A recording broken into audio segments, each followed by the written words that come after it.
All right, ladies and gentlemen, wealth principle 34. We're back with a challenge. The challenge is accept what cannot be changed and create an advantage. So, wealth principle 34 is a little different from some of the other wealth principles. They tend to be very, well, let's call it mindset-y, technical, strategic.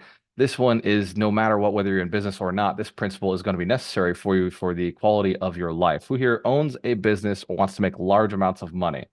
Owns a business, wants to make large amounts of money. Okay, who here also wants to do it because they want to create some impact in the world, create some impact, make some changes. Awesome. For those of you who are new, welcome. This is Alchemist Nation. We're here to help you double your income, double your net worth. For everybody who is not new, welcome back, Alchemist. This is the 52 Weeks to Wealth. My name is Walter Morello, and we've been traveling on this journey now for 34 weeks on this journey to double our income and double our net worth. Show of hands if you're still committed to that cause, to double your income and double your net worth. Excellent. So it's kind of a mantra of like, oh, what are you going to do this year? I'm going to double my income.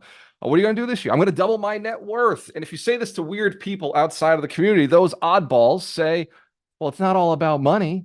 Well, why are you so money focused, right? Money doesn't make you happy. Money doesn't solve all the problems in the world. And the answer is you haven't had enough to know if you're saying money doesn't make you happy. I recently just found out that my son cost $100,000. Now, it didn't cost me $100,000 because I had insurance, but still, that's what it costs for the hospital says that's what it costs for him to be delivered. Show of hands if that's the most precious thing in my life. I mean, Dorina first, then the baby. And then I would say all of you, my third, you're right up there with my family. So these are very expensive things. In fact, Alchemist Nations cost me and Ron $1.3 million to develop over the last 5 years. So let's give my business partner, longtime partner, Ron Bowling, a round of applause for making sure that we always had the money to keep the lights on. Now, each of you has a business. Each of you has, you are the business sometimes. You're the business, or you have assets that are the business. You have partners that run the business for you.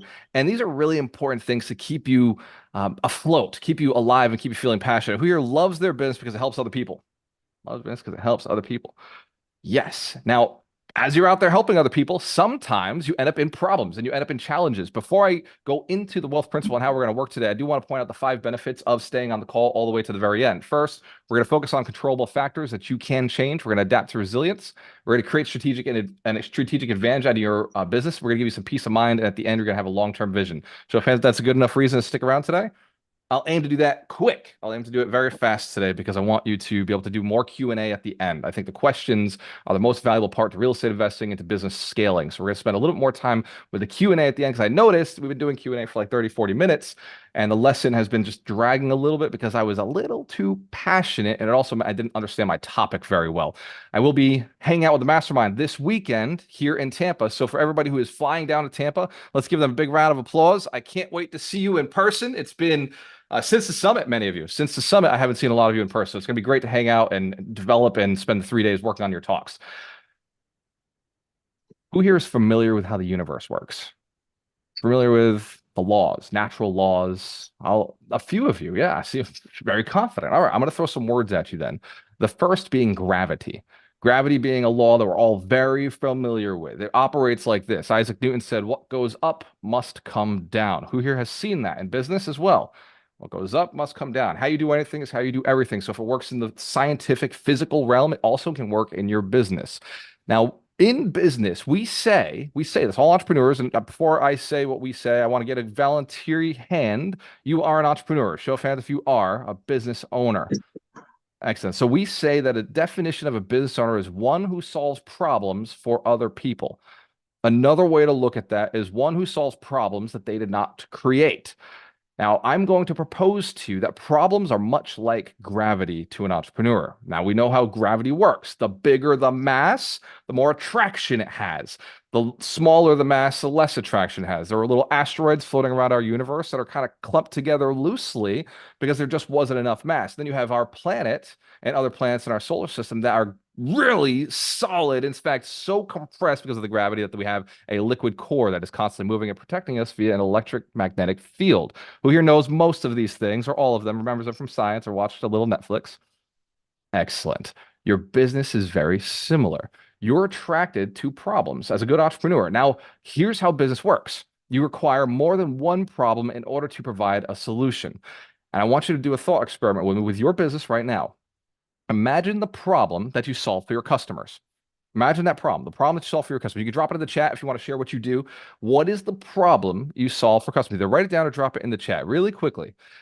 If you're a real estate agent, this may be somebody wants to sell their house. They don't like their house anymore and they want money for it, but they don't want to go out and do all the marketing. So you solve the problem of exiting their property, exiting the asset itself. If you're a real estate investor, people want cash for their property. So you solve the problem of cash in the marketplace, like a lack of liquidity. And then on the other side, people want a property to live in that they want to pay you for. So you solve the inventory problem. So there are two problems that real estate investors face. In real estate, in business, in your life, you're going to have one and then another. So there's two bodies of gravity pulling you at all time in between. Now, what we call that is a Lagrange point. If you're doing it well, in fact, that's where all of our satellites sit when the satellites go out in between the sun and in between Earth. There's a new one called the James Webb Telescope. Who's heard of this telescope? The James Webb. Look at you, my smart nerds. All right. So the James Webb Telescope sits in between Lagrange point 2. This is a place where gravity allows for something to just sit there effortlessly. Who here knows that things that are not in a Lagrange point get burned up in the sun or in our atmosphere? Who's heard of that concept before? If it's a little too close to either gravitational force, it gets burned up. Entrepreneurs sometimes fly a little close to the sun. True or true? We go too close to a problem, so close that we can't come back to the solution. We get surrounded in customers who don't have money, or we get surrounded in customers who have problems, and then we run out of the solution. We run out of inventory for our solution. But sometimes the inventory could be your time. Who has ever had too many customers that couldn't serve them? Too many customers couldn't serve them? Excellent. Who here has had no customers, but all the time in the world to serve them? And then you have that one. That's not shit. So those are two major gravitational points. Now, as an entrepreneur, you want to be in the middle.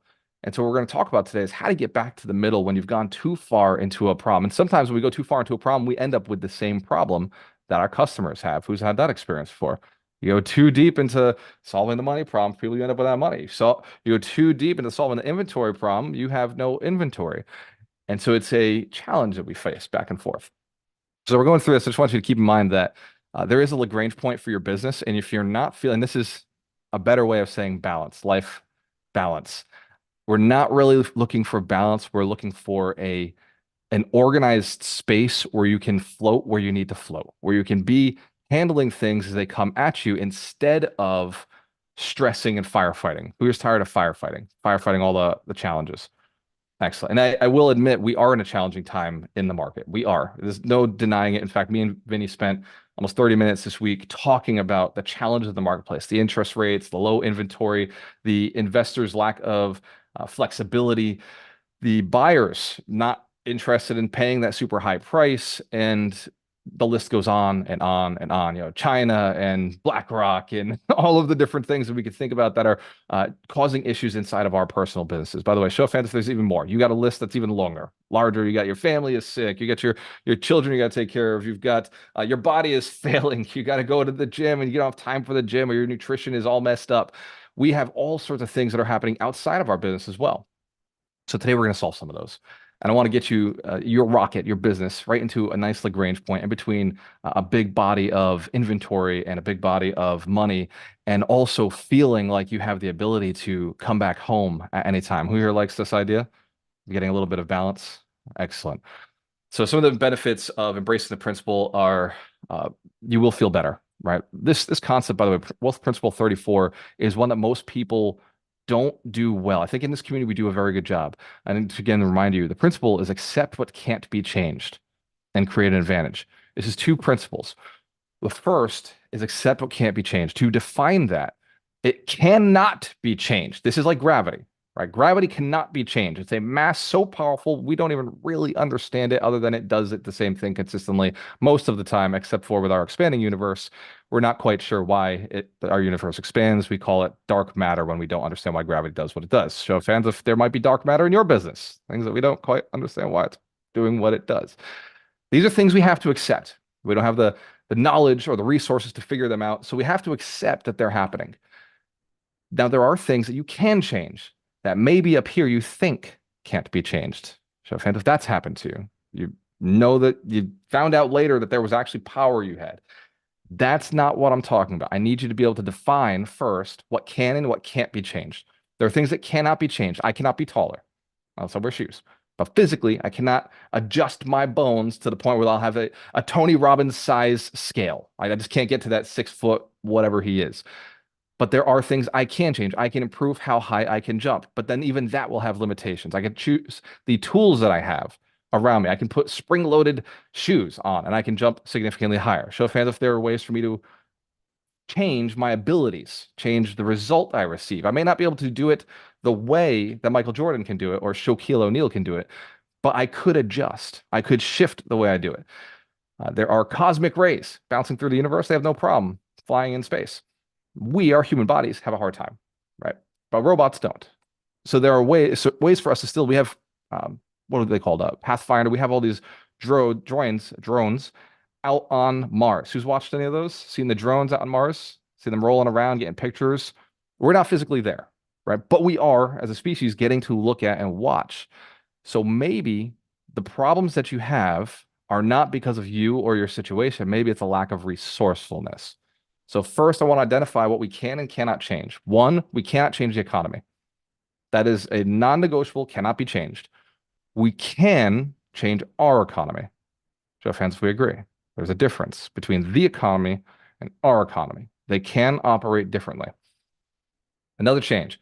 We cannot change the body we were given, but we can change the condition it is in. We can change what we put into it and what the effort we put out with it, the things that we do with it. When it comes to our business and our relationships, so let's go to our relationship. We could change our spouse we're with, or we could remove ourselves from our children, or I hear you, Gary. I'm with you 1,000%. Or we could change how we feel and how we interact with them. And that is a much better result that we create. So, friends, we understand the options are endless. We can change ourselves and how we operate in the instances that we've created. I agree with you. You can't change those things. But in a toxic situation, and I speak to the women in super toxic situations who know what I'm talking about, you can change. That is optional as well. So, friends, we understand it's optional. And for a man, the rare man who's in a super toxic situation, you can change too.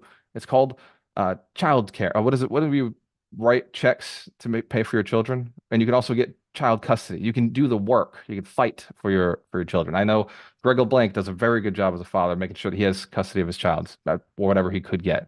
Let's give, by the way, all the dads on here a big round of applause. And all the women, all the moms, I get it. I know. But I'm just saying the dads who fight for their kids. I'm absolutely blessing you guys today.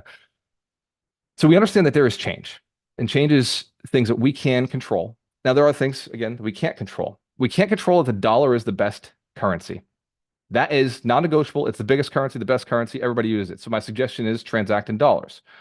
But we can change how we transact with dollars. We don't have to buy the Starbucks coffee. I hate that example because it's a terrible one.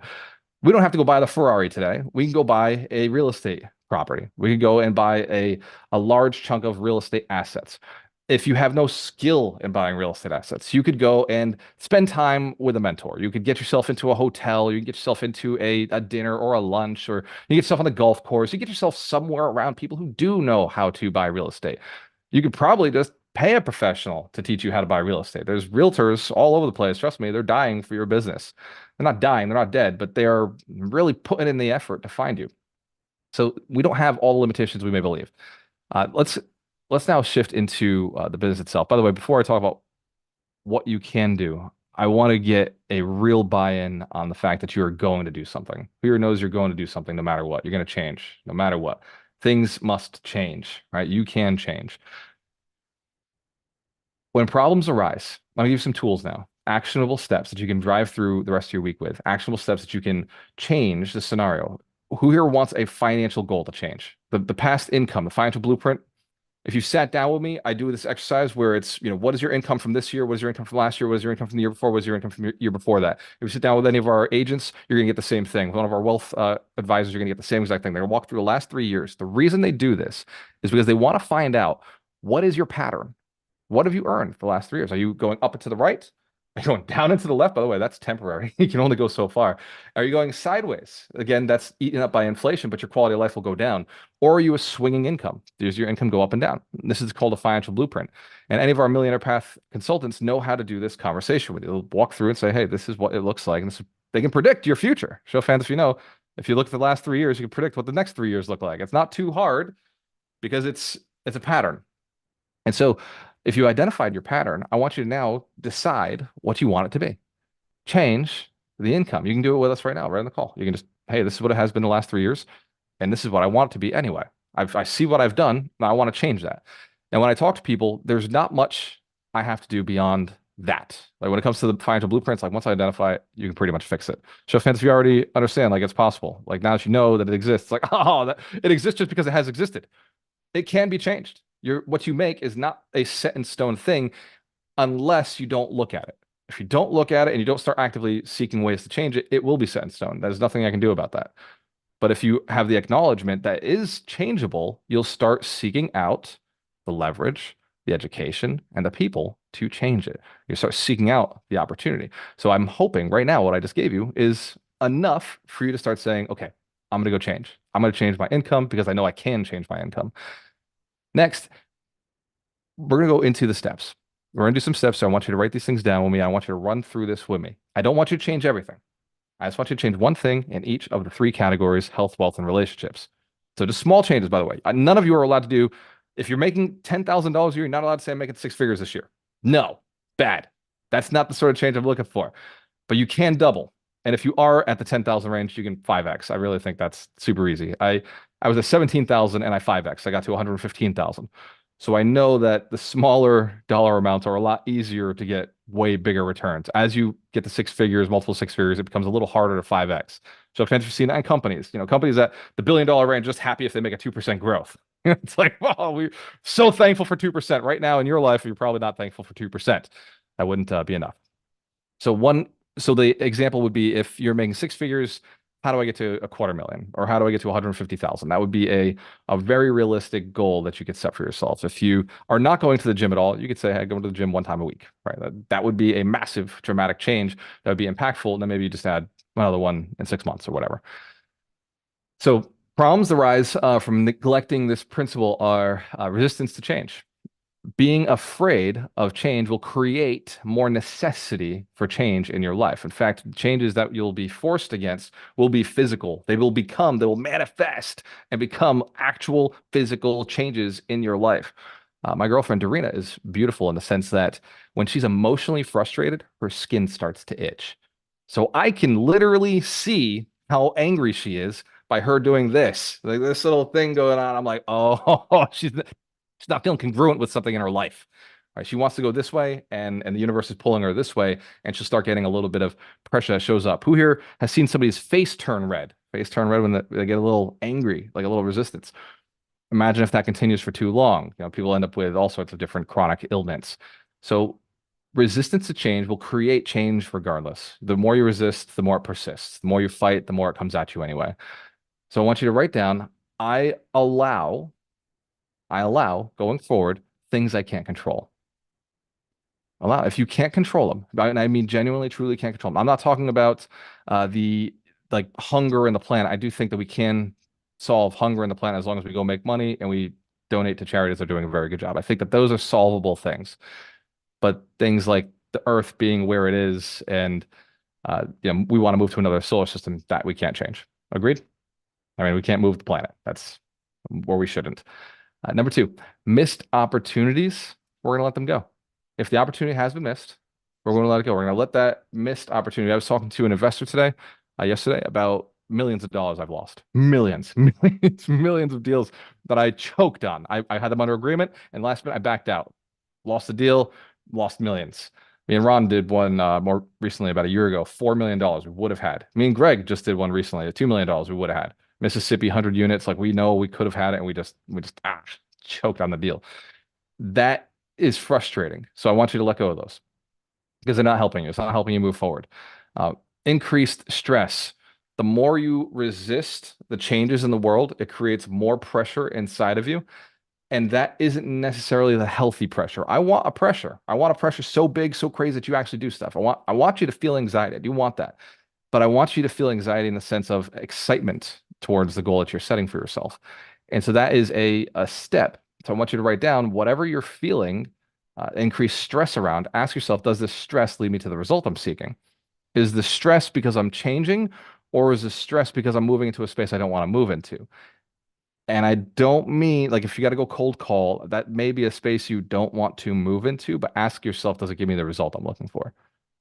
So look at the stress. I want you to evaluate the stress that you're creating in your space. And if you don't have a lot of stress, something is wrong with the first step, that goal, the three goals that I asked you to create, the health, wealth, and relationship. One of you're just missing one. Right? You should have stress. You should have something that wakes you up in the morning. Who here has things that wake them up in the morning? Kids, bills, spouse, dog, cat, whatever. Save the world, right? Go change the world, empower entrepreneurs. Something should wake you up, right? All right. So number four, volatile performance. Businesses that don't operate in a space of changing when necessary, changing and adapting to the environment, end up with a volatile performance, a spurt kind of up and down, up and down. So can we look at a time where you were operating out of a place of stress, operating out of a place of panic, operating out of a place of fight or flight, and made some poor decisions? And I want you to write down really quickly, just write down a sentence. The next time you feel like you're doing that, I want you to breathe. And it doesn't have to be a long 40-minute, 40-day breath, like just 4 seconds of breathing. The next time you feel you're in a fight or flight crazy, like, oh, I should do this. I should change my entire brand and go in that direction. Hold on, maybe not. Hold on. Well, who's making all the money right now? It's the insurance agents. I need to get my insurance license. I need to go after that because that's where the money is. It won't be forever. Calm down. It's your space will do better. Where in the universe does your business belong? Where are the problems? Where's the Lagrange point? Because it may have shifted. You may have gotten too close to one or the other of the sides of your business. And just we can shift. So that volatile performance, that up down spur of success comes from fight or flight activities. And then limited adaptability. So from now on, I want you to, when you see yourself not adapting to a situation, we actually had Scott Knaus earlier was like, yeah, I'm not good at Facebook. And I was like, you need this principle today. Because if you find yourself limiting your adaptability to the world, especially technology, especially when your mentor is telling you this is how you make money, please adapt. Please find in your soul the ability to say, you know what? I love Mark Zuckerberg. I love the platform. I love the Facebook. I love the MySpace, whatever, whatever we're pushing at the time, if it's finding you success. The limited adaptability is what causes the pain and stress. So these are the 5 things that cause the pain, and I just gave you the solutions. So one, resistance to change, missed opportunities, increased stress, volatile performance, and limited adaptability. These go away the second you decide on the goal you're going after and you eliminate the how you're going to get there. I'll eliminate being so rigid on how we go, right? Like imagine if, listen to this one. They used to think we were going to fly by slingshotting spaceships into space. They thought that was the fucking play. Like, we're going to just build a really long magnetic rail and fire ships, and they're going to shoot up into the atmosphere and they're going to get into space, and it's going to be totally fine. It's how we rock. They thought we were going to, propellers and stuff up into space, and we find out our planes can't go past the point where there is not air in the atmosphere. So we had to adapt. Now they use rockets. In the beginning, they were really considering using nuclear power to fire those rockets. And then eventually they realized all the nuclear fallout across the planet. And they said, we should stop doing everything nuclear because we want to be here, longer than the next couple hundred years. So we had to adjust. Now we use rocket fuel that's literally just water when it comes out, oxygen, hydrogen, fire it off, and you get a spray of water in the back. Change, right? These are good adaptations. Imagine your business gets rocket fuel. Imagine you look at your business now and it's like, okay, what are the healthy components that I could put in as fuel that can get me to that Lagrange point in my business that I want to go? Now it takes, if you knows this, it takes a lot of momentum to leave the atmosphere. It's 6 times more momentum than it takes to leave the moon, 3 times more momentum than it takes to leave Mars. Now we have the capacity. We've proven it in rockets, right? Who here can't jump more than 10 feet, right? Can't do that. And yet we got rockets that go all miles, 400 miles to break the atmosphere and get outside of our atmosphere. Imagine if your business took the time to learn the right fuel to get yourself out there. And the fuel is two things, just like it is with our planet and leaving our atmosphere. It's oxygen, it's hydrogen, right? These are natural, abundant resources all over the place. And yet people are like, oh, it's really expensive. We can't find the rocket fuel. We can't find the rocket fuel. And then they decide to use the most abundant element on the planet. Your business is exactly the same way, but it does take two places. It takes two resources. One is time and one is money. There's only two components in the world. There's two, time or money. Now, if you look at your bank account and you don't have a lot of money, guess what you're going to use? Time. Now, time is made up of a bunch of components. Time and the effectiveness of your results are going to be made up of energy, they're going to be made of skill, and they're going to be made up of determination. How long you spend in that time doing that activity. So energy, skill, determination. How much effort you put behind the talent that you have, and for how long the duration with which you do that right activity. Who's done right things and not done it all the way long enough? Who's done right things really wrong, badly, like inefficiently? So imagine what we practice, we get more of. What we practice, we become good at. Practice creates permanence. Doug talks about this often. So we've got a book of the week. Before we go into the book of the week, show of hands if this has been an inspiring, fun, and interesting conversation. I won't say it's super tactical because your business is going to be unique to everybody else's.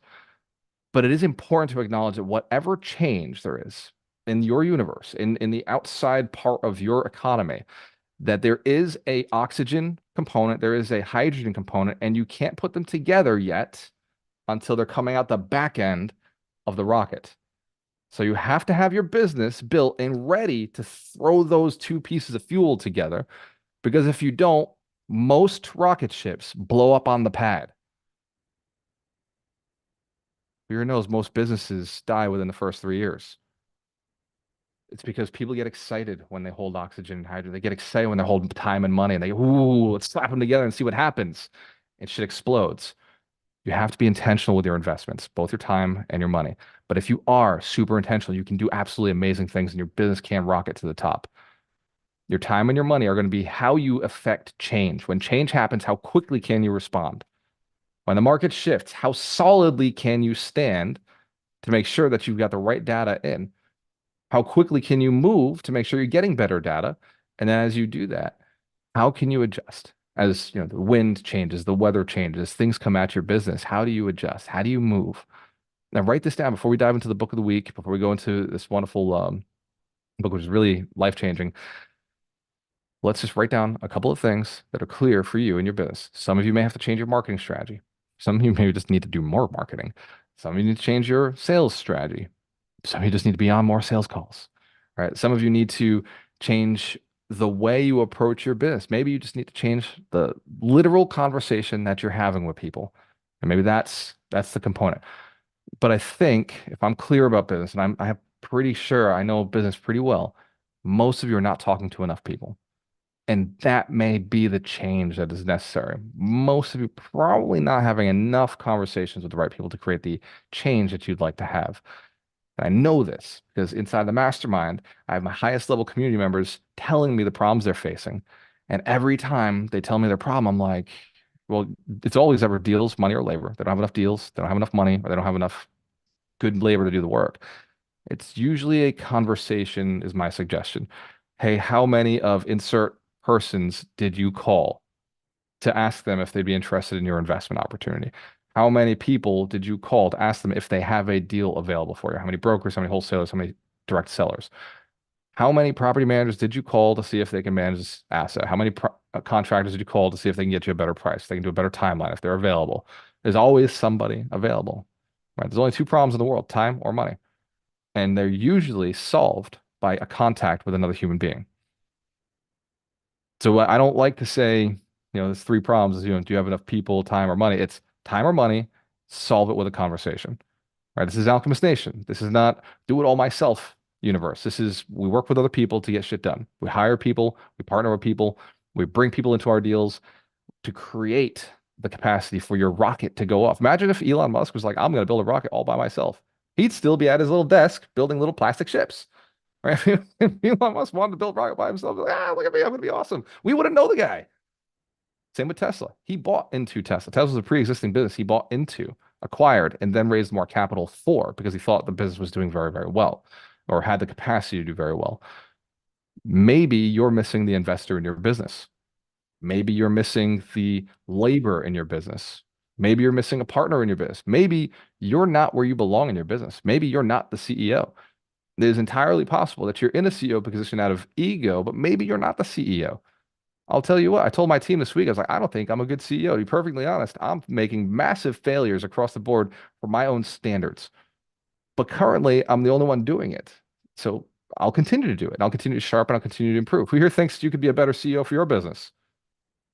Yeah, we're on the same mission. And all the time, I face the fact that I don't think I'm good enough, or I don't think that I've delivered enough, or I don't think that the impact Alchemist Station's having is strong enough. And so in those moments, I'm going to ask you to do the same thing I do. I look back, I just read testimonials. I read reviews and I read people who've been successful. And I talk to our mastermind on Mondays and I ask questions on this call and I say, hey, was this valuable? Did you have fun? And that gives me a little bit of fuel, even though I think each of us is a little bit of a perfectionist and we want to develop on a higher level. Who here wants to make more money for other people as well? Yeah. I look at this goal, 100 millionaires. I'm like, man, like every one of you has got to be it because there's only 58 of you on this call. And I'm looking at my marketing engine saying, guys, how do we put more people on our events? How do we find the real big-hearted folks? How do we get the people who really want to level up, who really want net worth so they can go and create change? Darina cried today. Let me tell you about what Darina was crying about, not today, yesterday. Crying, crying, crying about children um, in not Russia, but the other country that is at war with Russia. She was crying, absolutely crying. She's like, "Oh my God, like all the babies over there. Like I'm looking at my child and he's safe and fine." She's like, "How do we help them? Like we're not doing anything, Ukraine." She said, "We're not doing anything. We're not helping." And I told her, I was like, "What? Let's take a step back. Remember who our community is, right? These are entrepreneurs who are building money and wealth for a mission. They all have a mission. They all have a purpose. They all have a reason to do a thing." I think that if we continue to develop this, that as we work together as a team, one day somebody's going to say, hey, by the way, I'm going over there. And I know a team of us will go with them. And I told her, I was like, look, you have to have faith in this community. You have to have faith in the people we're developing that like the problems we see in the world are not going to be there forever because one of us is going to figure it out. And the rest of us will jump behind that. When I saw this with Grant Cardone, when there was a challenge here in Orlando, Grant got on a helicopter and he was out there flying and helping people. And I remember feeling this pain of like, oh my God, I'm letting the world down. Like I should be out there doing that too. But I had an event I was running and I had to make sure that I was there for my community. But I was like, my community should be there too. And we weren't. So I just store those little things like one day we'll be better. This is something that Ron Bowling has taught me. He said, we will do better next time. Every summit, every event, every Saturday, every call we do, every training we do, every sales call I'm on, he just tells me, look, we'll do better. We'll do better. How can we do better? What can we review? How can we do better next time? Show of hands if you could take some of this into your life. Wealth Principle 34 is accept what can't be changed and create an advantage. This is why we always say, there's no losing, there's just lessons. There's no big L's. The big L's are big lessons, right? There's no failure. There's simply a how do we do it better? How do you create the advantage? I'm going to share with you before I go into the book of the week. The big advantage that I see right now, the biggest opportunity I see right now is that the market's fucked. That is the opportunity. That is this giant, not a sun. A sun is big and powerful. We see the radiation that we have from it. A black hole is way bigger. It's like 400 suns or 4,000 suns. And then at the center of our universe, we have something called a supermassive black hole. Right? The center of our universe is a black hole so large, such a great, powerful force of gravity that everything gets sucked into it. And that right now is the baby boom generation. They are the largest generation, the highest net worth generation of all time. Think of them as a supermassive black hole, pulling everything into them. And I look at hospitals. Why are hospitals the biggest thing growing, the biggest employer in every single city, micro city, big city, major city, every single city? Why are the hospitals doing so well? It's because our generation of baby boomers is getting old and they're falling apart. How you do anything is how you do everything. I need you to write this down. I need you to really pay attention to the problem right now in the marketplace. Health, wealth, relationships. Their wealth is falling apart too. That's what we focus on. That's what we're good at. Their relationships are falling apart too. I know more old people that don't talk to their kids and should than I do old people who are still in touch with their children. And it's sad, it's disappointing, but that's not the problem I can solve. What I can solve is the money problem. Show a fan if you solve money problems, yeah, they're cash poor, house rich. They got so much assets, they got so much wealth, and yet they are not putting it to work for them. They're not living the best quality life. There is a big problem in the marketplace right now. A giant supernova, man. It's like so much pulling people to it. And if you're resisting the money. If you're not talking to the baby boom generation, if you're not having the ROE conversation, you are resisting the money. And I need you to stop because part of my mission is to make you rich by helping other people get rich, by helping other people and maybe not get rich. You know, to be perfectly honest, a lot of what you're going to do is help people get financially free. There's a lot of millionaires who are not financially free. A lot of people with a lot of equity tied up in their properties that aren't getting cash flow in their properties. So selling those assets, selling the stocks, selling the 401ks and shifting into assets that pay a dividend, to pay residual income, maybe seller financing, things that you can do. That's how they're going to be able to live the rest of their lives. Right. And there's a right way to do it. So if you don't know the right way, definitely talk to somebody in the mastermind. They're all very educated on how this process works. I love you guys. All right. Book of the week. Mitch Jorsky. I know that Michael Shine is not here. He is traveling with the fam. So Mitch Jorsky is our scaredy cat guide to real estate investing. Michael Shine is a holistic attorney, the keeper of the books, the closer. But since he's not here, Mitch Jorsky, what is this week's book of the week? Never Split the Difference, which you and I both know and love, including Mike, and I think a lot of people on this call. Um, this book is pretty awesome because there's a lot of perspective shifts, and one of which is, he hates when people say winning like the best negotiations is where like neither party wins, and he's just like, that's the stupidest thing I've ever heard. And you know, I always say my favorite thing in life is win-win situations. And maybe those exist, maybe they don't. But you know, this book, and for those who aren't familiar with it, the author is Chris Voss. He was an FBI negotiator, pretty much like one of the top, if not top, negotiator in the world. There's plenty of stories in the book giving examples of that with his experiences negotiating literally with like terrorists and kidnappers and all that. But how a lot of that translates just to everyday life and even like negotiating with your kids or negotiating on a property. Um, I think the big thing um, when you read this book is learning that everyone kind of has a why or a reason. It's kind of like people that are really good at finding off-market deals, right? A lot of times those deals take time to get on the contract because they're building rapport with that person and they're figuring out, all right, what's their problem? Like, because me just trying to buy their house based on X price, whatever it is, like, is not like gonna set me apart. Like, what problem am I solving, right? And once you figure that out, you're able to essentially help alleviate that or find a way to alleviate that. And then that's when that person really engages with you. So I think this book kind of teaches you how to do that in terms of like a lot of the tactics he uses, which, can be interesting because you don't want to be like manipulative, but at the same time, you can use these tools to better relate to someone and better get to what their problem is. And then figure out a way to solve that problem where, it's a win-win where, because obviously we're not doing real estate for free here, got to make a profit. So, yeah, it's funny. We talk about the why a lot, but yeah, in negotiations, big thing is finding the other person's why. So, and there's a ton of other different, tactics and tools in here that just make you a better negotiator. I've read the book twice, once physical book, listened to it another time. And it's one of the few books that I've actually read multiple times, and I'm probably gonna read it again. Like every like couple years, I like to refresh because like, all the tools kind of just, atrophy a little bit, especially because you're not usually using all of them. So, but yeah, this is probably one of the best books in the 52 in terms of practical and tactical use in your everyday life. So check it out. It's been beneficial to me, and I think it'll be beneficial to you. Give Mitch Jorsky, the scary guide to real estate investing, a round of applause. I love his book. So we know there's problems. This book will help you turn them around. It will help you seek them out. And this is the key to negotiations. This is why we chose this principle for this book. It is the key to negotiations to find the challenges, find the pain points. And that's where all negotiation starts. The beginning of negotiation is the pain.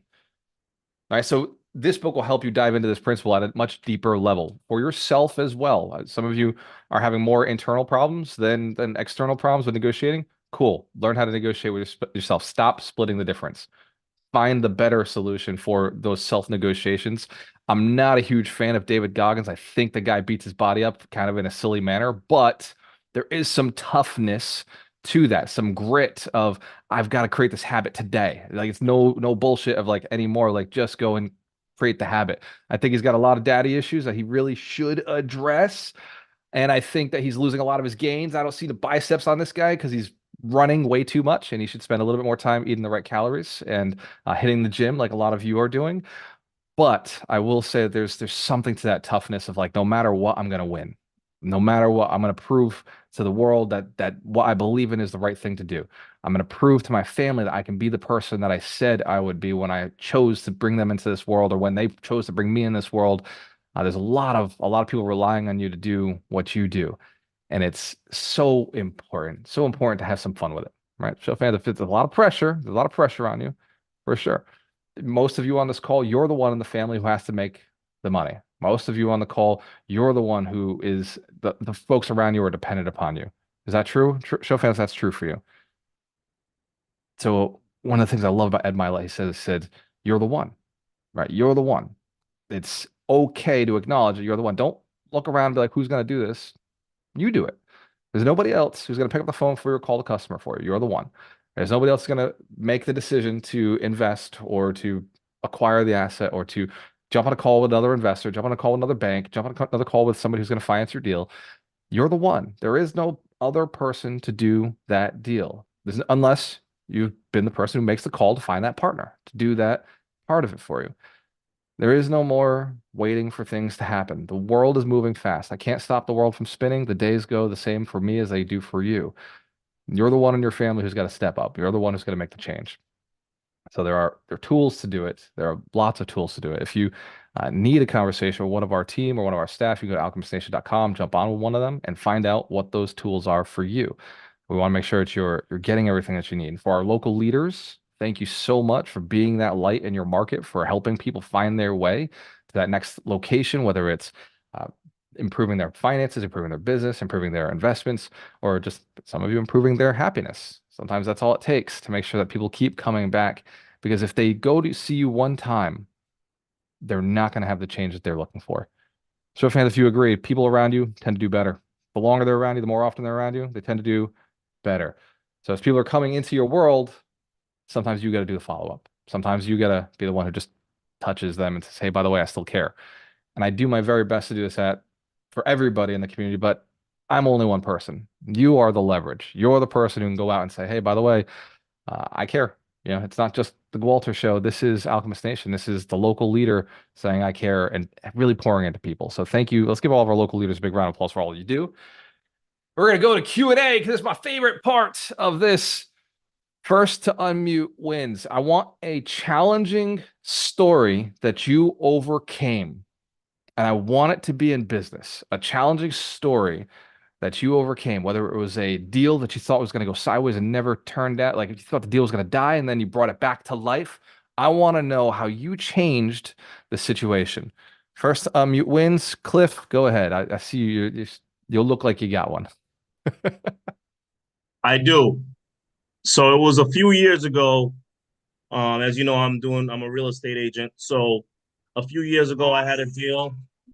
The buyer wanted to buy, the seller wanted to sell, but the sellers were going through a divorce. So the wife didn't want to cooperate. Long story short, the listing agent was so upset because she couldn't talk to her client anymore.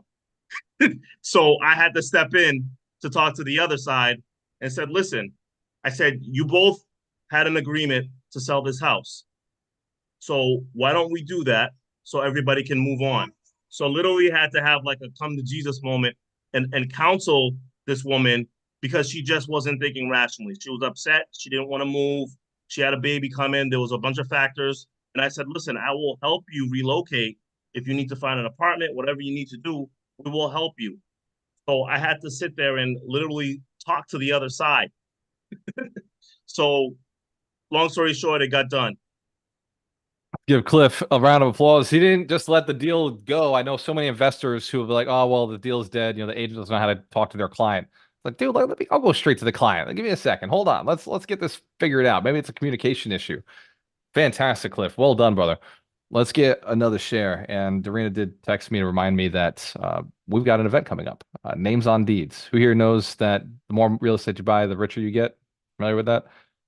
So a lot of entrepreneurs don't know about real estate or how they can get in. So Names on Deeds is designed to teach you how to buy houses with, I hate to say this, no money down, but also how to buy houses or find deals in this market, how to evaluate them, how to find the deals. So if you know somebody who's an entrepreneur on the fence and they're not sure like how to buy real estate or if real estate's right for them, Names on Deeds is the second Saturday of the month. It'll be starting at 12 o'clock and we'll probably go to 3 o'clock or 4 o'clock, depending on questions. It is the place to send somebody if you want to partner with them, but they're not sure how real estate works. It is a place to send somebody if they're not 100% sure what the market's doing, if real estate's a safe investment right now, if it's not. I'll be showing everybody how real estate is the best investment for right now in this marketplace and how it's going to continue to be for the next 20 to 15 years. So if you have somebody who's on the fence, maybe they want to invest with you, or you're just looking to sharpen your skills on how to find deals, evaluate deals, what the market looks like. This is a basic training. This is not a high level real estate training. This is a what are the words? What does the word equity mean? What is ROE? What is ROI? We're going to go through the basics. So it's about 3 to 4 hours of just names on deeds, how to put your name on deeds so you can get financial freedom. I will talk about the benefits of real estate. I will make it very fun. So if you want to bring your family members to get them on board, if you want to bring your community, your tribe, get them on board. And this is for everybody in Alchemist Nation. This is a event I'm only going to do probably once a month. And this one I probably won't do again next month. I'm probably going to switch it out with Be the Bank or switch it out with Get the Money or Get the Deal. So Names on Deeds, you can go to namesondeeds.com. I think the landing page works. Or you could talk to one of our team. And if somebody on our team gets you to click on the link, they're going to get paid $97. So if you're an affiliate of ours and you have access to help people, you're getting paid $97. All of the money that goes to Names on Deeds goes to the program itself, goes to developing either the affiliates who have sold it and thanking them for bringing you in, or it goes to developing the next training. So Names on Deeds is 100%. It is your commission if you are selling it for us to bring more people in. We're paying you out 100%. And the reason we do that is because Names on Deeds is the basic training that's going to help a lot of entrepreneurs right now. Entrepreneurs who aren't sure if investing is right, entrepreneurs who aren't sure what investments or asset classes to get into. We're going to talk about all of that in a very informative, very like high packed, but not super high level. Does that make sense? It's not a high level training. It's a very basic training. And it is going to cost something. It's going to be $97. It's going to be virtual. It's going to be on a Saturday. It's going to cost time and it's going to cost money. Talk about the two assets. It's going to cost $97 and cost about 3 to 4 hours. So it's not for people who are super busy and don't want to invest in real estate. It's not right for them. It's for the people who are making sure that real estate's right for them. So if they're not certain whether they should invest in this or not, whether it's investment, it's the idea is if you're an entrepreneur with no retirement, Names on Deeds is designed to show you how you can retire through real estate. Does that make sense? If you're not sure how you retire, if you don't know how to invest in real estate, how to leverage it, how to work with it, Names on Deeds is the solution to getting you to that next level. And as I know, there's always going to be somebody who's like, "Oh, that's how they make their money." I'm literally like, I can never get rich on a $97 program. Let me assure you, it is impossible. It is absolutely impossible. The $97 just goes to make sure that the emails are sent out, the texts are sent out, the calls the sales team's making them, just making sure everybody who's doing the work to bring people in is getting paid. So if that's okay, full transparency of what happens with the dollars. So that one person out there is like, "Oh, he makes his money through courses." No, motherfucker. I make my money through real estate. And that's what I want to teach you how to do too. Show offense, we get it. You buying real estate this year? Hell yeah. Let's go. Buy as much as you can. So, how many Saturdays? This is one time per month, Trevor. And I will be teaching something different every quarter. So every month it'll be something different. And some months I may skip one. So I may do it every other month. Names on Deeds, though, is just this month. It's going to be July, the second week of July, second Saturday of July. So that'll be July 13th. I'll be doing it. So Saturday the 13th of July.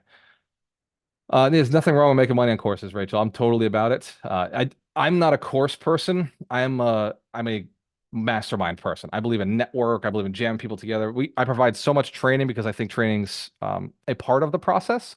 I just don't think that's where I monetize. I monetize on the relationship. I monetize on the real estate. I really want to buy with you guys. That's really like we can make pennies on courses, or I can make millions on real estate. So for me, it's a long-term relationship. Alchemist Nation, really, and this is not just to Rachel. This is a long-term relationship with you and I, and with this community, so that we can go do big things.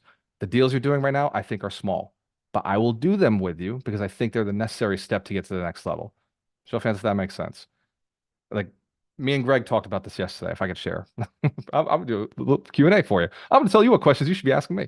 Me and Greg were talking about what is the buy box of the community and what they're capable of handling. And we said most of them are probably in the 1 to 4 unit range. Like 1 to 4 units is really where the majority of the community needs to be right now. And he was like, well, I bought small multifamilies. I was like, yeah, you also bought big multifamilies. So what does the community need? And he's like, well, mostly they need money, right? Because we're in the mastermind, we're listening to the mastermind. They're like, they need money to do deals. So we're working on a fund right now that's going to fund deals. Now, if you're not an Alchemist Nation, you're not in the mastermind, that's your problem. That's not my problem. But if you are in the community, you are in the mastermind, those are the only people we're going to be funding deals for. And it's a very specific reason. I know that most of the work that makes a deal go wrong is on the operator level. It's not the deal itself. It's the manager of the deal. It's the operator level. And so in the mastermind, we train our operators to do very well. So it's just like you wouldn't go to Ford and not work with fuck Ford. Toyota. I'm now a Toyota owner. You wouldn't go to Toyota and have a person who's never worked in getting certified as a Toyota licensed certified tech work on your car. You want to go to Toyota, you want a tech who's paid to be certified by Toyota to make sure they replace things in your vehicle, not some guy who Googled it or YouTubed it. Because I mean, maybe you're cheap like that, but I'm not. I like to make sure my car is going to drive forever. So I get somebody who's been through a certification. Well, it's the same thing with me investing. I want to make sure that everybody I invest with knows what they're doing. So full disclosure, please don't come to me asking me for money to invest. The mastermind is the only people I invest with. Show of hands if that makes sense. And I'm not saying that to get you in the mastermind. I'm just saying that to stop messaging me about can I invest in your fucking deal. I'm not going to do it unless you're part of my community. And Vinny Chopra gave me permission to say that. He's not the swear part, but he said, dude, you don't have to invest with everybody who messages you a freaking deal. He's like, just tell them no. Right now, this is what I'm buying. And if it's not that, then I'm not going to move forward with it. That I say to encourage you to come to Names on Deeds and find out if real estate's right for you. And if you've been to Names on Deeds before, it's going to be very different because we're in a different year and I'm going to be teaching it just a little bit differently on the asset classes that we're investing in currently. So you'll learn our buy box. Me and Greg have been talking a lot about what we buy, how we invest, where the most money is. I got 3 things written down here. I'm going to share them with you very quickly. If you're looking to the buy box, one thing we invest is notes. We're currently investing in notes that are 15% and 4 points.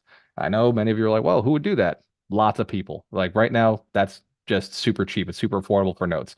So fans, actually, if you would pay 15% and 4 points for a deal that you can't close without it. Yeah. All right, cool. The other one is multifamilies that are between 20 and 60 units. We expect a 6 to 8% return on investment. So we're not super excited about those, but we are looking at 2, 3, and 4 families that have a flip potential a year or 2 from now with a massive amount of equity inside of them, which is what Ron and I have been doing for years. We're seeing a lot of those 2 families, 3 families flipping and making a ton of money on those. And we're willing to invest in those. But what we're willing to give up is we'll raise the capital, we'll manage the deal with you. You're going to do the deal. We're just make sure you're okay. But we're going to take 50% equity. That's not good for everybody. And we know that. We just want to do it with the people that it's good for. The other one is RALs, residential assisted livings. You must be a trained, certified RAL operator with a license for us to invest with you. And you must be inside of our mastermind. If you are not, we don't care how good your deal is because we don't know you from a hole in the wall. Show of hands if that makes sense. Excellent. And by the way, you need to have that same mentality of if somebody's asking you to invest with them, but you don't know them, take the 6 months to date, take the year to figure them out. Me and Ron didn't start partnering until 2 years. Just a warning is like people change, people shift, people important. You don't know what's important to a person. If you don't know what's important to a person, don't invest with that person. You really need to know where that person's going, what's important to them, how their passion works, where the purpose is. And if you haven't met their spouse, you don't know that person. We're very, very clear with you. If you have not met their spouse, or you haven't met their kids, you don't know that person from a hole in the wall. You just know what they're putting out for you in front of you, right? And anybody can change that. Social media is proof that you can look one way and be a completely different way. My rant is over. Let's go back to Q&A. Give yourselves a round of applause for letting me rant on stuff. I appreciate it. First time, you give me another story. A deal you turned around, a deal you saved. Gary, I know you just saved one. Go ahead, brother. Yeah, so I was bringing an investor into this deal that we're doing in St. Pete. It's a 5 condo ground up build. It's a tear down, and then we're going to build up. But it's not a build and hold; it's a build and sell. So it's a short term syndication. Everything's solid on it, good numbers, everything was good. And so I brought my investor in, and he's bringing in $200,000, which makes him the biggest investor in the deal. And the after he had signed the paperwork, I don't know why he waited to talk to his wealth advisor until after he had signed, but after he had signed the paperwork, he talked to his wealth advisor, and his wealth advisor advised him to get out. And I'm like, this is a problem. And yeah, and so I'm talking to the guy, the operator, and he's like, bro, he's like, look, I'm not going to sue the guy, but any one of the others could sue him for this because this is going to kill the deal. And I'm like, I know, man. It's just here, answer some basic questions for me and let me figure it out. And so I actually had to get on the phone with his wealth advisor. And once I got on the phone with his wealth advisor, and I was able to answer some questions for him, and because the deal was that the wealth advisor was telling me he needs to have a first place mortgage on any deal that he's going to be putting that kind of money into. Well, and what he didn't understand was that the money that they were putting in was buying the lot. So they would own the lot and the place they were tearing down, and lots in that part of the city of St. Pete are worth the amount that they were putting into it. So I'm like, there's no mortgage necessary because they will own it free and clear. The company will own it, and he's a part of the company. And so once I got that message through to the wealth advisor's like, oh, oh. And he said, it almost sounds like it'd be stupid not to invest in this.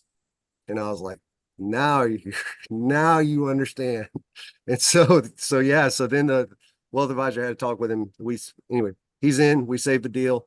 They're in the middle of that build right now. So it just, in fact, they started selling them before they're building them, and they're on the market now. Each one of those condos is on the market for like $969,000.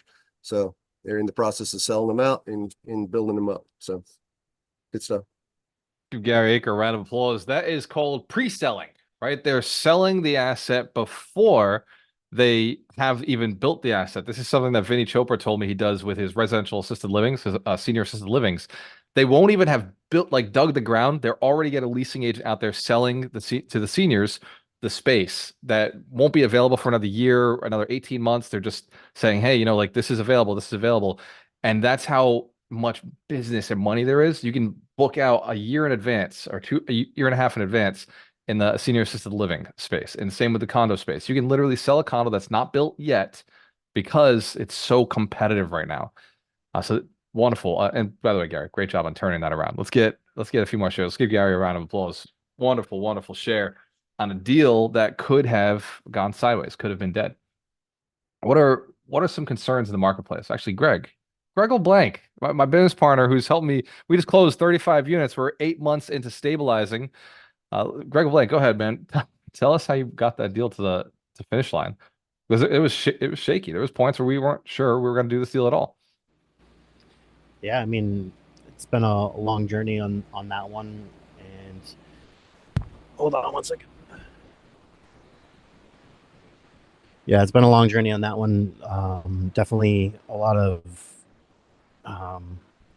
I'd say, challenges with the property management and, the time frame of when we needed to have the deal, completely filled and rehabbed. So, but yeah, so we flew out. I flew out not too long ago and had to actually fire the property manager that was doing the work and hire someone else at the same time. So just taking the action really quickly, I think, was the biggest takeaway from all of that.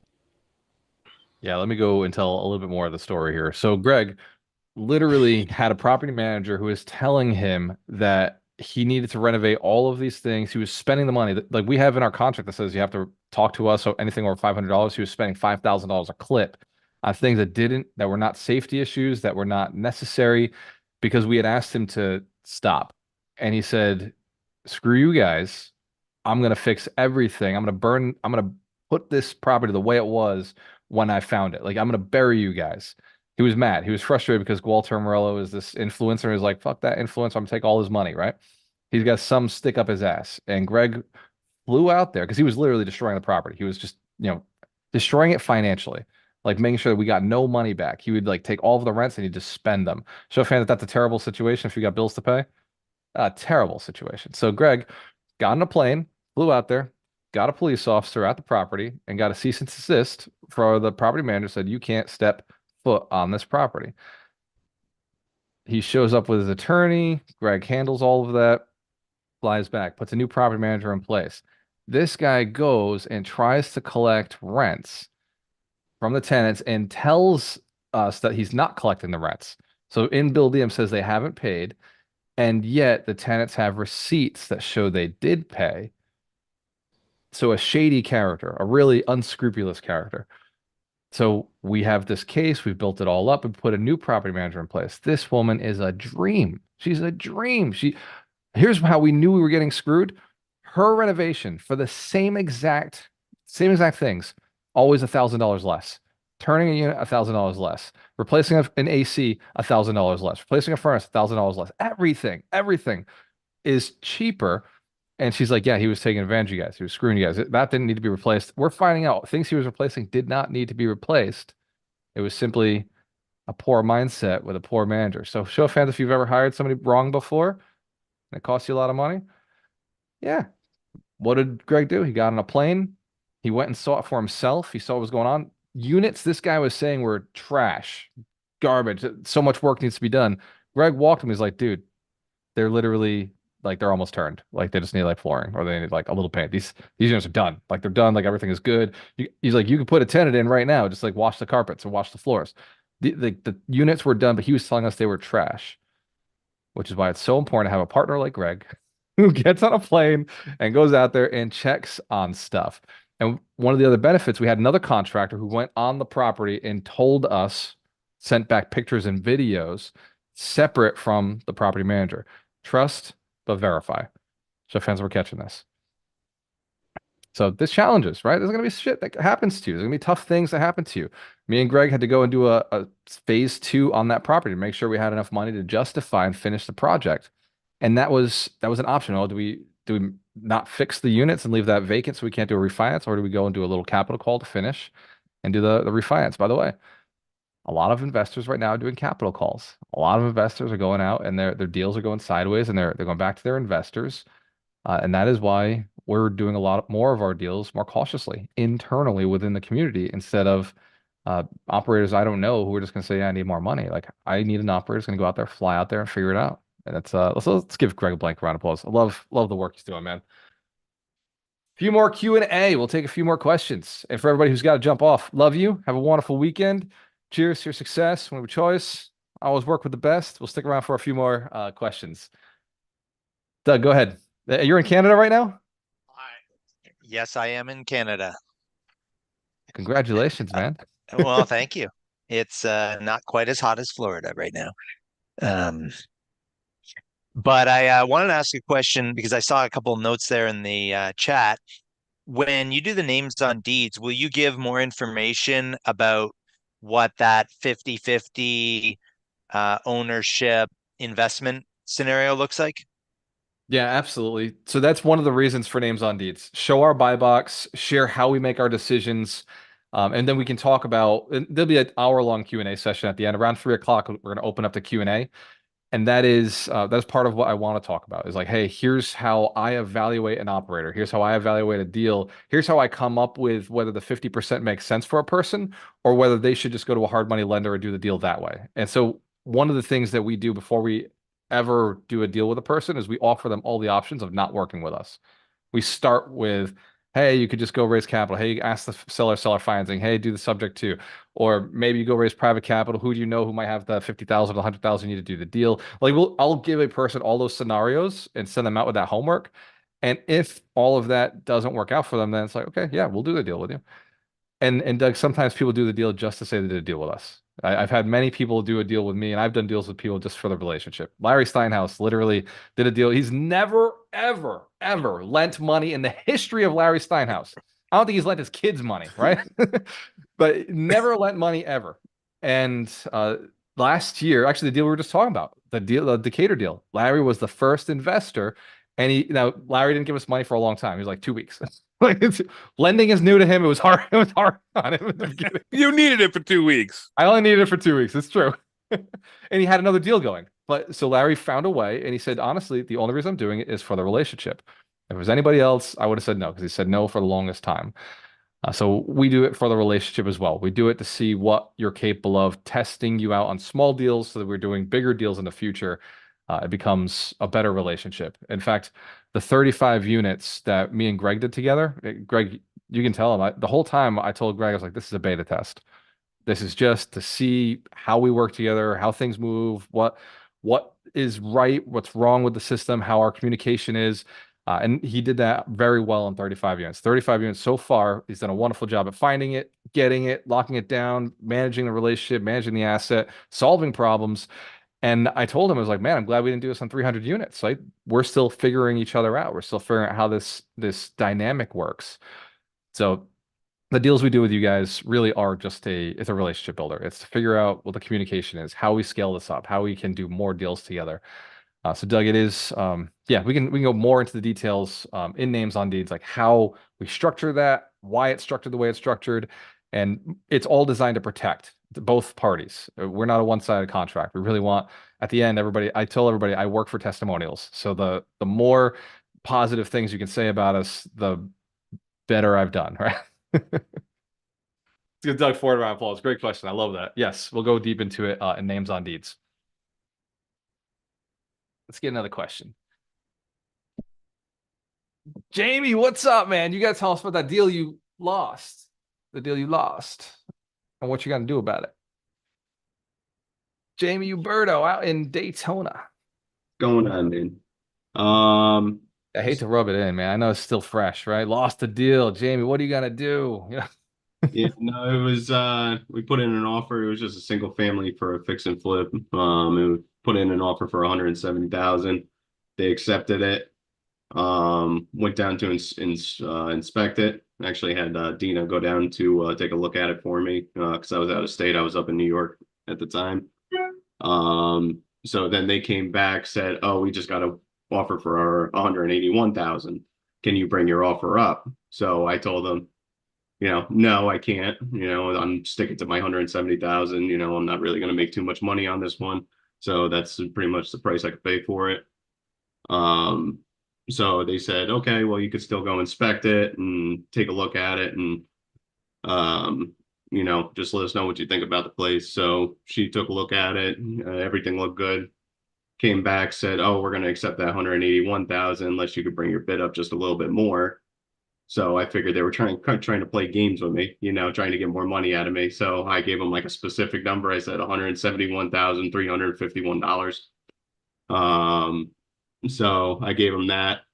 So she said, oh, probably the next day she came back, said they're going to take the $181,000 offer, asking if I'm sure I don't want to raise my price. I said, no, that's the most I'm going to offer for the place. So she said the deal might fall through. So again, I think she's still playing games with me. She's just trying to get me to spend more money on it. So, we'll see what happens. So I'm just going to follow up, see if the deal fell through. And if that's the case, then hopefully get the house. So, we're still it's more of a waiting game right now. I love this, Jamie. What a great job, man. Let me ask you a quick question. what if you did come up to their price and maybe even a little higher, but you asked them to cover your closing costs or asked them to bring some money to the table for you to do renovations? I could end up doing that. That could be another option. So probably when I follow up, I can ask that and see what. Would the property be more valuable to you if you were able to walk away with some money at the closing to do some of the work that you needed to do? Like just go, like don't let the deal fall apart over $10,000. Maybe you can get some of that in your pocket. Maybe you go up a little bit more and get some of that money in the pocket, so that you can close or not have to bring as much to the table or have a little bit of working capital. I know Larry Steinhaus literally walks away from every closing with a check. It's part of his brag. Like, so he's on the call. I'm just thinking of that. Like, you could sweeten the deal a little bit simply by changing the scenario, make it a win-win for you. Yeah, I'll go up in price, but it has to look like this. Right. Yeah, no, that could definitely be something discussed when I go follow up next. I'm probably going to follow up in the next couple of days. Follow up in the next couple hours. Yeah, I might even say, when you follow up, say, listen, I just want to know if this deal's still on the table because I have another deal that I'm putting that money into in the next 2 days. And if this is still here, I want this one. If not, my money's going to be spent 2 days from now. Right. Okay. Yeah, no, definitely good advice. Thank you. Awesome. Let's give Jamie Uberto a round of applause and Larry Steinhaus. Let's get another question or a share. Actually, something you said, Jamie, got me thinking. It got me thinking about not the mastermind, not this weekend. No, this weekend we're all getting together in Tampa. By the way, if you are in Tampa, we are getting together this weekend. The mastermind will be in town if you want to meet our mastermind members.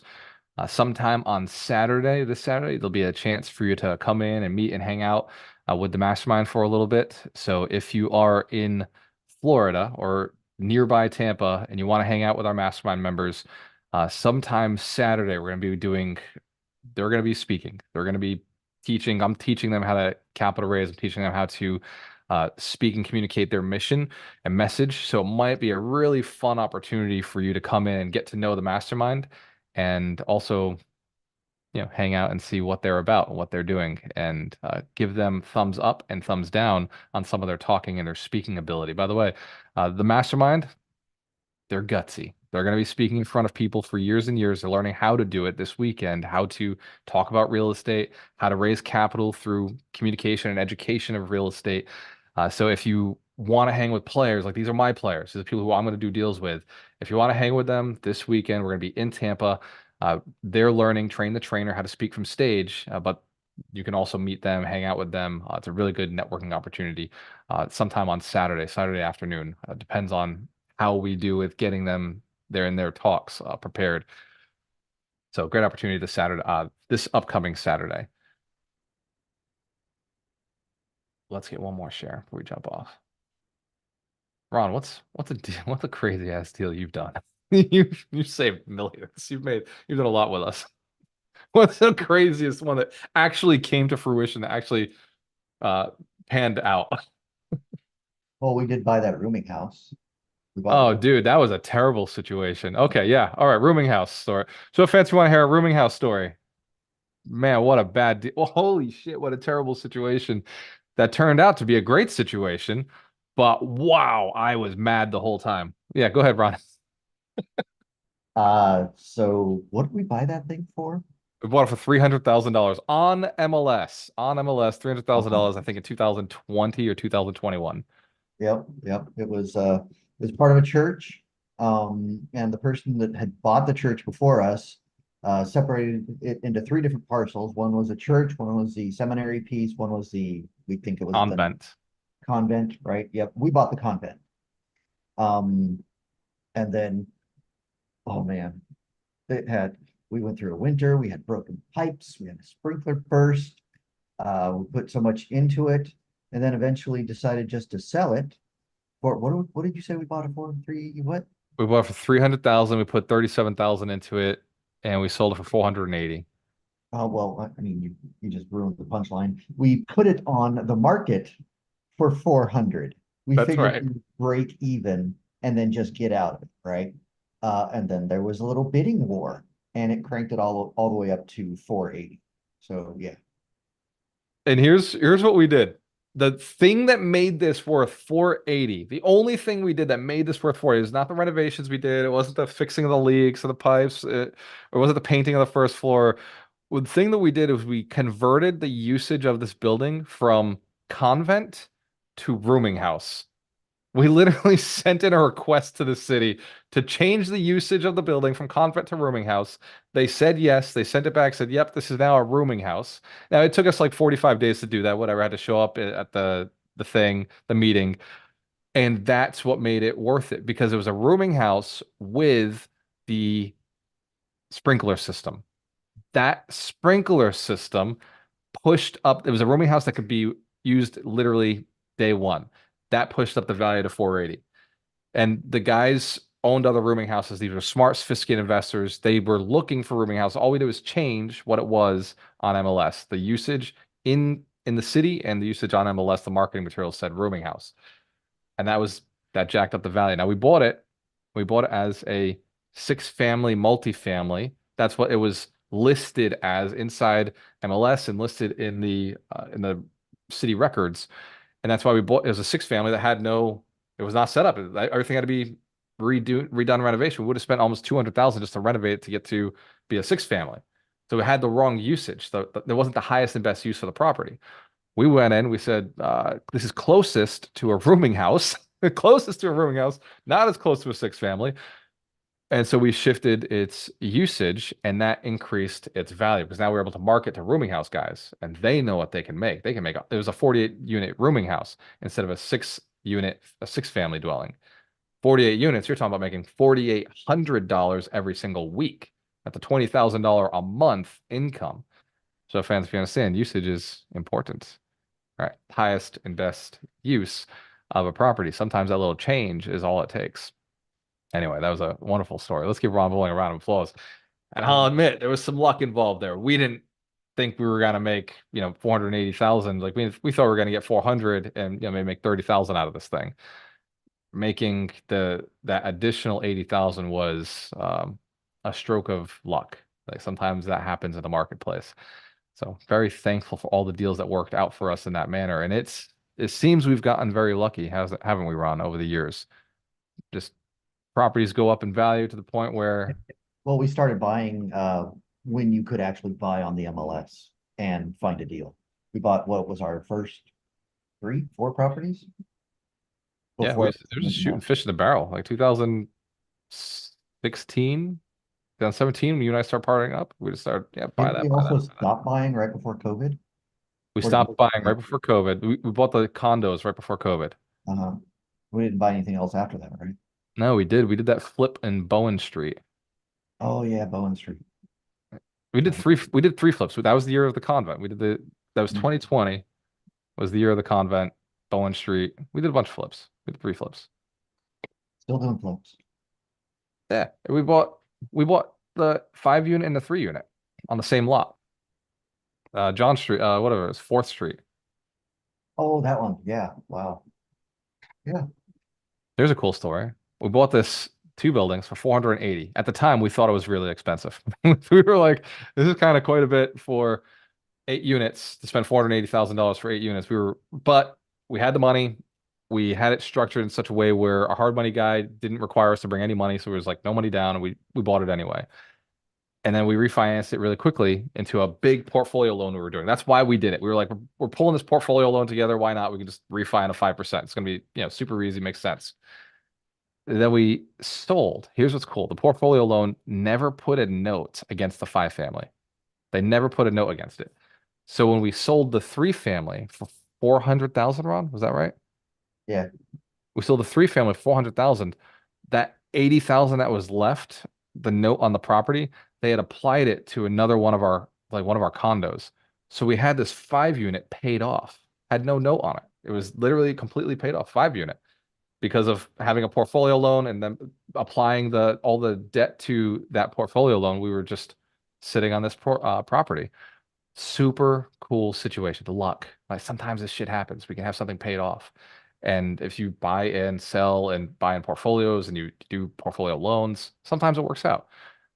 Portfolio loans can also be a lot of work, as Ron has found. They can also be a pain in the ass. It's a blanket loan, Walter. It's a It's blanket a blanket loan, yes. Yeah, don't call it portfolio loan because that will confuse people because portfolio loan is something completely different.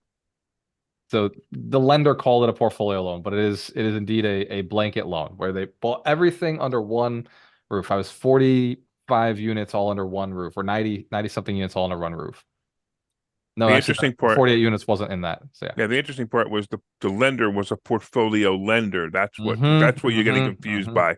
That's what you're getting confused by. Portfolio lender in a Blanket loan, right? loan, yes. Right, exactly. The portfolio lender is somebody who lends their own money. They Right. keep the money in-house. They don't sell the loan to Wells Fargo or Bank of America, whatever. Thank you, Larry. You're right. Jeff found these some cool stories. Now, the whole time, before we closed, after we closed, these deals looked like shit. These deals pissed us off. They were frustrating deals, scary deals. There many times we didn't know if it was going to turn around. Many times we didn't know if it would work out.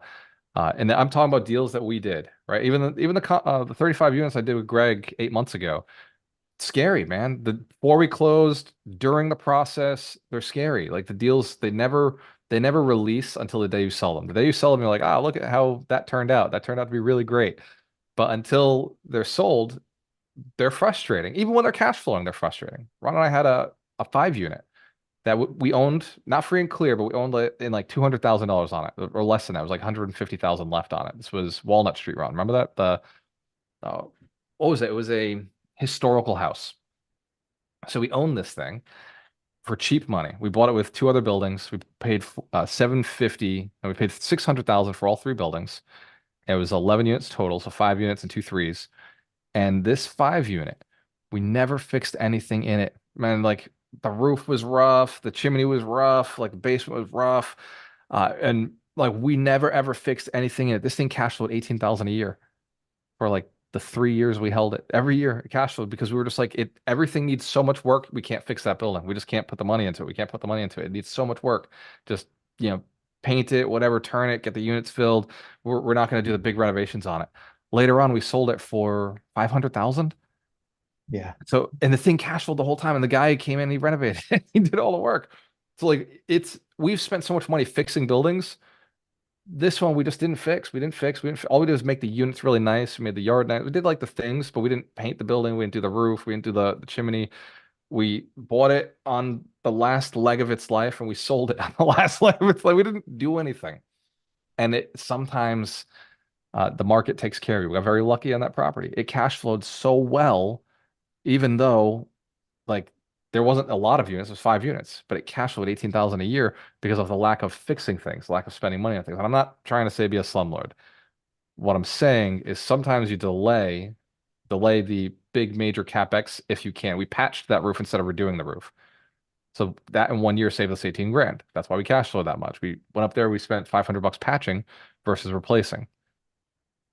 So management is really, these little things are frustrating. The building can be frustrating, it can be difficult, but it is, it's a blessing to be in this business. So cheers to your success. Oh, by the way, next wealth principle 35 is build an amazing team around you. Wealth principle 35 is create an awesome team around you. And the book of the week will be Traction by Gino Wickman. And if you have not read Traction, this is a strong suggestion. In fact, Gary can't even get all the way through the book. He starts implementing things as soon as he reads the next chapter.